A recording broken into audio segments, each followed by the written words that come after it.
time to have these courageous conversations to talk about men and their substance use and mental health concerns. So at this time, I would like to introduce our keynote speaker, Anthony Grupido. He is hailed as Michigan's best magician by local media as well as a mental health ambassador that shares his own struggles with depression. So I want to say good morning to Anthony and thank you for joining us, and to everyone, have a great conference. All right, so do me a favor. I notice a lot of people do not have their cameras on. I would love to see you. This is not only an interactive presentation, but also I want to know that you guys are paying attention. I want to know that you're here with me. So how's everyone doing this morning? If you guys are having a good morning, maybe you're 2 cups of coffee deep, just kind of put your hands up. This is how I'm going to see you. That way we don't have to unmute all this. So guys, we only have 30 minutes together. And that's not a lot of time to talk about mental health, but I am excited to drive a single point across to you in the next 30 minutes. Now, it is interesting. This is a men's mental health event, but I see a lot of women. But the great thing is that mental health doesn't care who you are. It doesn't care where you live or what you do. Stress, anxiety, and depression are all part of the human experience. And everyone that has their cameras on, no one looks like a dog. No one looks like a cat. So I think we're pretty relevant as to the audience. Josh, please stay on mute. If you guys unmute yourself, a lot of things are going to distract me. But here's the thing. Not only am I a magician, but I'm actually, I'll just jump right into it. I'm a 3-time suicide attempt survivor. See, in high school, I was actually a wrestler. I was on a 20-match win streak my junior year of high school. And I chose the down position. And when I went to stand up, my opponent took me straight back and he slammed me on my head, damaging my head and tearing both of the rotator cuffs in my shoulders. After that, my life kind of began a downward spiral. I was an inpatient at Common Ground and then went to outpatient services at Oakland Family Services, and I had to rehabilitate my whole life. See, as a wrestler, I knew that my diet and exercise were great coping skills to deal with stress and depression, but the problem was I couldn't put my arms above my head, couldn't put them behind my back. In fact, my range of motion was completely gone. I didn't have any other coping skills. And when my life began a downward spiral, well, I used other things to find how to regulate myself. Self-harm, drugs, alcohol. I've been there. I've done it all. It wasn't until a point in my life where I realized it doesn't have to be that way that my life kind of turned around. Since then, as a magician, I've toured all around the world. I've opened for the Impractical Jokers, the Chainsmokers, Darcy Lynch, who won America's Got Talent. One of my personal favorites being Bill Engvall. And I've always used magic for a different purpose, to remind us that we have the tools around us to accomplish the impossible. And with that being said, I need help to kick this conference off for none other than, can I get a volunteer? Just raise your hand physically like this. Don't hit the hand up button. Could I get a volunteer? Somebody to help me out? I don't see any hand raised, so everyone give a big round of applause up to, let's do Drake. Everyone give a big round of applause to Drake. Yeah, all right. How you doing today, Drake? I'm doing well, thank you, Anthony. Have you ever seen a magician before? I have. Not in real life, though. Or not virtually either. Yeah, I was going to say not virtually, but here's the thing. I cannot hold my cards out and ask you to pick one. That's not possible, unless, of course, you can reach through my screen. If so, you're better than I am. But here's the thing. Would you just say stop at any time? Okay. Stop. Right here? Now, this will be your card. Can you guys memorize that for me? Okay. You got it, Drake? Yep. 5 of spades. Yep. 5 of clubs. 5 of clubs. Yeah. It's okay. I know the card because I've seen the trick before. So what I'm going to do is I'm going to put the 5 into the pack and I'm going to bury it. Now, a lot of magicians would shuffle the cards in super fancy ways, but I'm not going to do that. I'm actually going to try to lose the cards by dropping them and showing you that I have no holds and no capability of tracking where that 5 of clubs is. And right now, I'm actually in a position where I've lost the card. Do you believe me? I guess I should. Yeah, well, I do appreciate that. Some people don't, and that's okay. So guys, right now, what happened is the 5 of clubs got shuffled into the pack. And I'm in a position where I do not know where it is. That card is lost, and I definitely don't have the knowledge to find it at the moment. And a lot of people in this situation, you know what I could do is I could back out, I could close, I could send an email and say, sorry guys, just didn't work today. But one of the most important tools that we have when we're feeling lost or we're in a situation where we don't know what to do is to ask for help from somebody that we trust, of course. And who better to trust and to get help from as a magician than my rabbit? You guys want to meet my rabbit? Everyone, give a big round of, oh, come on, bud. Everyone give a big round of applause to Andy. Yeah, this is Andy, everybody. Woo. Now, Andy is clearly a wind-up toy, but that's okay. He is an amazing tool. He is going to hop across the cards, and he's going to guide Drake into a position where you can make and we can make a better decision about where that card is. So check it out. Go for it, Andy. Oh. Andy, it's not 5 o'clock yet. Let's stop that. Let's get him back over here and try that one more time as he hops down the cards. Oh, you know, I think he knows exactly which one it is. One last time, Drake, I'm going to wind him up. And he kind of stopped hopping. Do you think he found it, or do you think he was kind of choosing over here? What do you think? You know, I suspect that he may have found it. You think he might have found it? He may have found it. He may have found it. Okay, so let's do this. Let's move him over here to this side. That way we can kind of tell that probably none of these cards were the ones that he picked, correct? Okay. And there's like, you know, 1, 2, 3, 4, 5 cards. He probably didn't pick any of these. These are like the first 4 or 5, correct? Right. So between these 5 cards, now, you know, some people may have thought it was over here. I don't know where it is. I'll be honest. But there's 1, 2, 3, 4, and 5 cards. Between 1, 2, 3, 4, and 5 that Andy led us to, which one do you? I'm stealing. You said which? You know what? Looks like we have a breakthrough microphone. First of all, can we have everyone please mute your mics? And Anthony, that very last tidbit, that last piece, I didn't quite hear. Sorry. On 1, 2, 3, 4, or 5, which card do you think Andy chose? 3. 1, 2, 3. So Andy hopped along the pack, not very much, and he guided us to a decision where we could make, you know, a better choice about what we were trying to accomplish, which is to find that 5 of clubs. You could almost call Andy a counselor if we were speaking metaphorically, but there's one single card, number 3, and it just happens to be that 5 of clubs. Yeah, woo! Everyone give Andy and Drake a big round of applause. Thank you.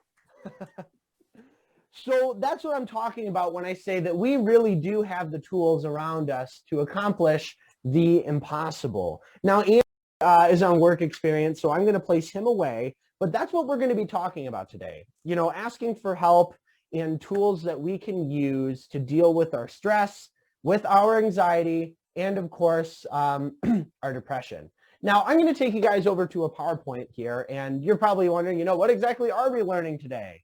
Well, what we're going to learn today is how to build confidence, how to manage our emotions, how to improve our independence, manage our stress, regulate ourselves, work through challenges. We'll do all this in 25 minutes. We did start a little bit late. We're going to do it all in 25 minutes. And that seems like a pretty big laundry list of things to do in 25 minutes, doesn't it? Well, it's actually not. How so? We're going to learn about coping skills. See, when an event occurs that's external or internal, the way that we respond to it really makes or breaks our success. It also either keeps us in regulation, our response, or it deregulates us. Emotional regulation is the ability to recognize that we're having an emotional response to an event and to understand what that response is. Now, I will say in a moment, guys, not only can you write these down, I'll share this PowerPoint with you, but please grab like a notepad or something because we're gonna do some writing.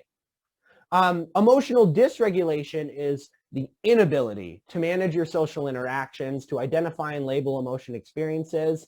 And a lot of times when we are emotionally dysregulated, when we're in a funk, when we're just experiencing social anxiety, a lot of these things lead to impulsivity with regards to sex, drugs, and alcohol as a tool to self-regulate. So a lot of people, they go to parties, they got that social anxiety, they got that pit in their stomach, they have a few drinks, and they're like, oh man, it went away.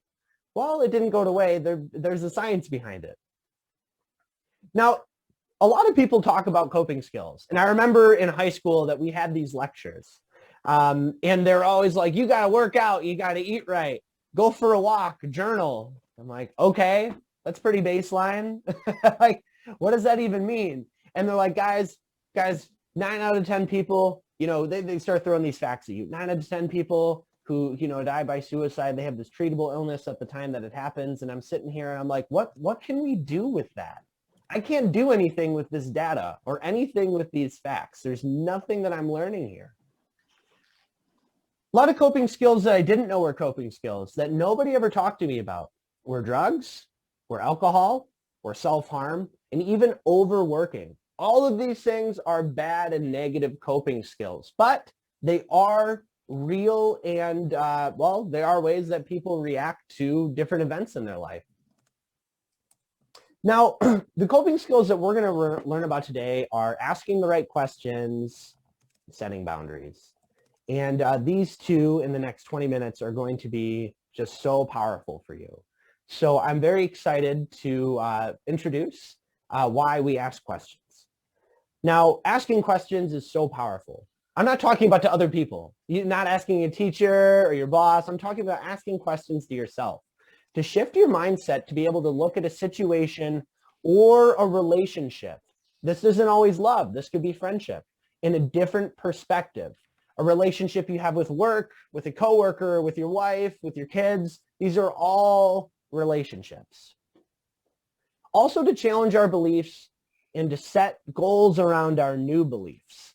So if you're thinking in fear, really negatively, how can you challenge that belief to set a new goal for yourself that will improve your quality of life? Guys and gals, here's a question for you. What is something that you want to accomplish? Do me a favor right now. I'll give you 30 seconds. I want you to write down a goal that you want to accomplish. My example is, I don't want to react so angrily when my partner brings up X. That could be anything. So go ahead, write down a goal that you want to accomplish.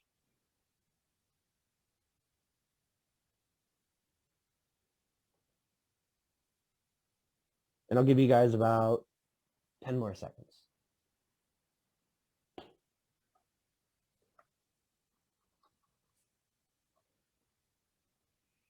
Okay, awesome. So now that you've written down a goal that you want to accomplish, we're on our way to setting boundaries to accomplish our goals. See, as a man, I always thought that, I had to take on the world by myself. All righty. Hey, if anyone mutes again, just kick him, please. Thank you. That distracts me pretty heavily. So when we're setting boundaries to accomplish our goals, this really brings us on the way, to succeed. And as a man, sometimes I feel like one of the major setbacks that I always had is no one ever taught me how to set boundaries. I had to be the hardest worker. I had to be there for the whole family. I had to do everything by myself. And I was really, really bad at saying no because I just wanted everyone to be happy. The reason that we set boundaries are to avoid triggers and setbacks in our life. A lot of people repeat the same toxic cycle or the same cycle that causes shame in their lives because, well, they don't have any boundaries around that. You can also honor your own feelings with boundaries. This is so important, to honor yourself and to honor what you truly wish to be. And it only allows certain behaviors in your life. Now, all three of these things avoid feelings of betrayal. When you avoid triggers, for example, if you go to this friend's house and you always have a negative experience there, they're always talking about other people, it's dramatic, that could be triggering for you. And you feel like you betrayed yourself because you're in regret of going back over there. When you dishonor yourself and dishonor your own feelings, that brings up feelings of betrayal. And certain behaviors that you allow in your life over and over and over again, well, they're tough to deal with sometimes when they cause toxicity, negativity. So this is what I want you to do. Look at your goal that you wrote down, and then I want you to set two boundaries that you can set two boundaries that, with work that will help you accomplish your goal.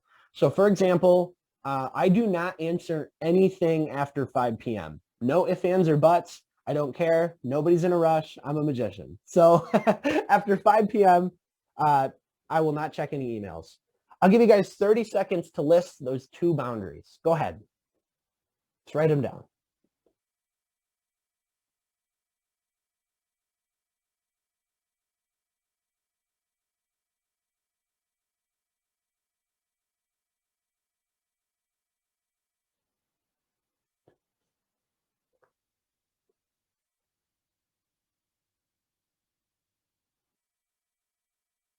Okay. Pencils down, ladies and gentlemen. Now that you've listed 2 boundaries that you can set with work, you can set boundaries with so many different things, and we're going to use 2 more examples. I want you to write down 2 boundaries that you're able to set with your family. Maybe it's your wife and kids. Maybe this is, mom and dad who stop over unexpectedly. Everyone has a different situation. So look at your goal and 2 boundaries to help you accomplish that goal that you can set with your family. Go ahead, 30 seconds.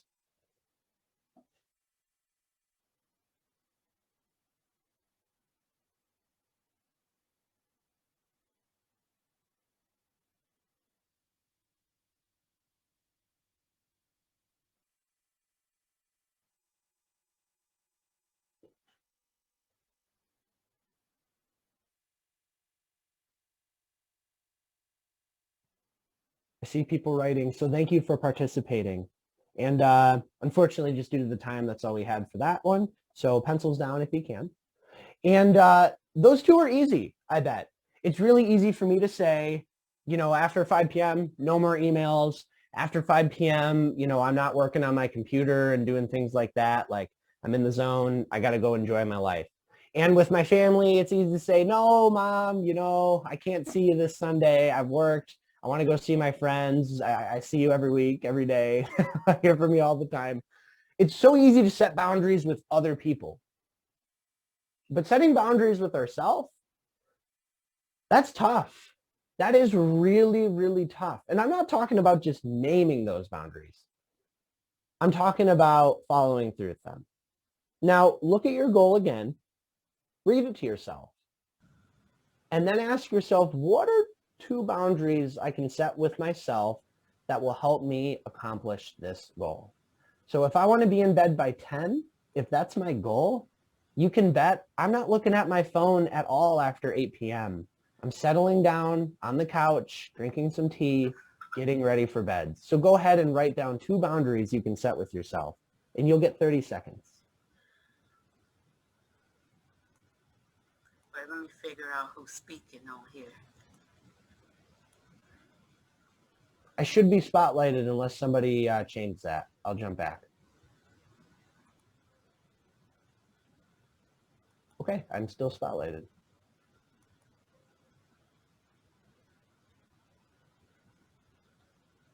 Five seconds, guys, to list 2 boundaries that you can set with yourself. And pencils down.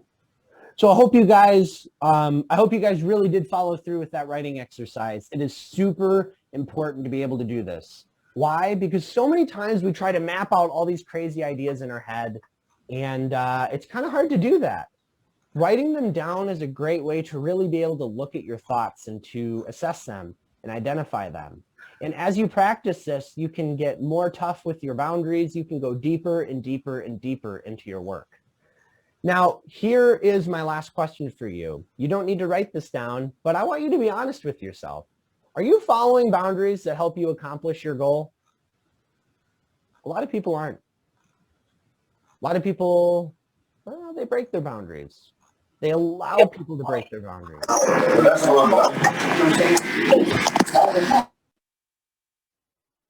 Now, if that happens, remember to forgive yourself if you cross your own boundary and try again. That is the key to success, is for being able to forgive yourself even if you disappoint yourself. That is part of the human experience. It's okay. Now, for a moment, before I jump back into the PowerPoint, what I was hoping is that someone could share something that may be helpful to others. And just due to the time, I'm not going to spend a lot of time on this, but physically raise your hand if you participate in the exercise, if you have something that you can share with others. I'm just going to pick on 1 or 2 people. We have you, sir. We have Mar. you're kind of 6 feet away, this monitor. So Marciali, if that's your name, do me a favor. I'm going to ask you to unmute. Can you share what your goal was and maybe 1 or 2 boundaries that you set for yourself? My goal is to be healthy and live long. Okay.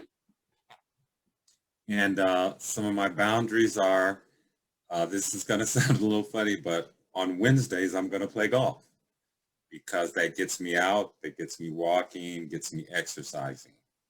And every morning, I'm going to do a brief workout. I call it a brief workout, but I take my weights, only 10 pounds, but I do 100 arm curls and 25 extensions and 50 body twists with my 10-pound weights in my hand.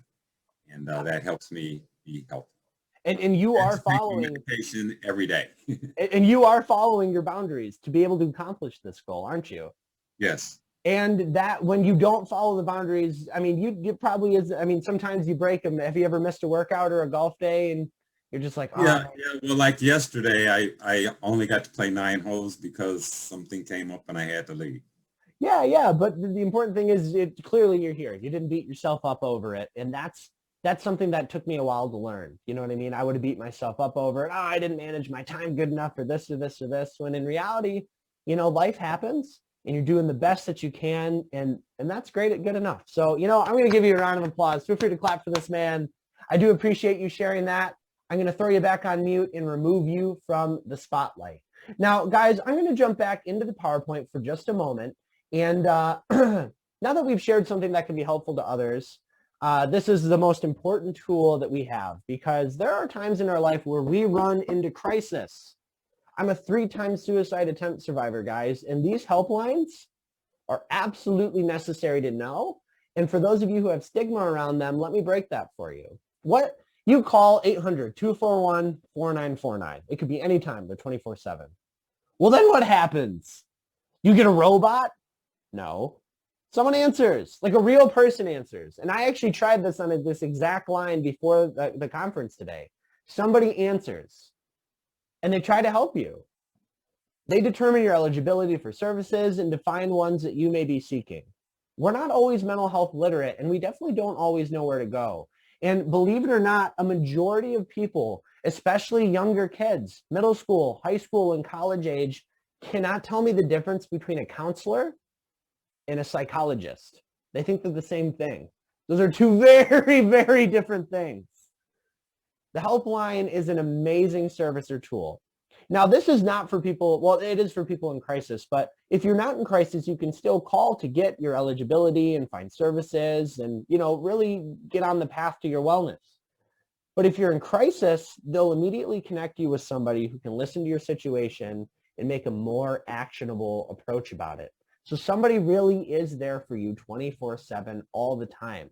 If you are ever in crisis, 800-241-4949. So guys, one last thing. Do me a favor and write down before I end the PowerPoints. What are you going to do today to make your world a better place? Not the world. What are you going to do today to make your world a better place? Look at your goal and write this last one down. I'll give you guys 30 seconds.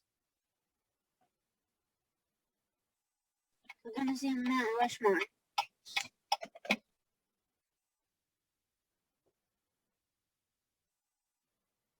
Thank you guys who are writing. This is so exciting.